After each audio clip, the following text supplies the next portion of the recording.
Hi, this is Kate Trefon, your LexisNexis rep, and this is going to be our eighth and final table tip, which is going to be worth 100 points if you correctly answer the question embedded in this little video presentation and email me that answer. I will get you 100 points. So today's tip is on client ID, which is going to tie into our Think Like a Lawyer cost-effective training that will be running starting this week throughout the rest of the semester. This training is usually mandated by most law firms, so if you are going to be an SA at a firm that requires that you attend this training, please check the training calendar, which is located on the homepage under Training at My School, and sign up for one of those courses.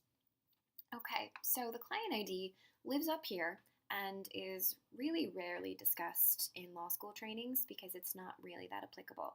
However, it serves two purposes. Number one, if you are working under a firm ID, you will not be able to start your research until you've entered a client ID. And the reason for that, of course, is so the correct client gets billed for the correct research that's been done. So when you log on under your firm ID, a little box will pop up here and it will cue you to enter the client ID, and you'll be given that in advance.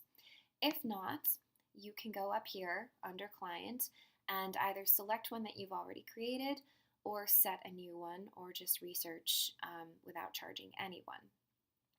You'll see here that I've selected Eighth Amendment research. This is because, well, number one, I don't have any clients, but number two, as a student, you can also use this to organize your research, and I'll show you what I mean. Once you have a selected ID, anytime you do research under that ID, it's going to track to it in the history. So this is what this looks like. If you click on history and go to view all history, down on the left-hand side here, under client, you can select the client that you've been researching under or the general research topic, and you can track all of the research that you've done for that particular assignment or that particular client. And you can follow the trail of breadcrumbs and organize your research that way. It's just a little different than saving things to folders, which of course I also recommend, but this is easier to track what you've done for what assignment or for what client. All right?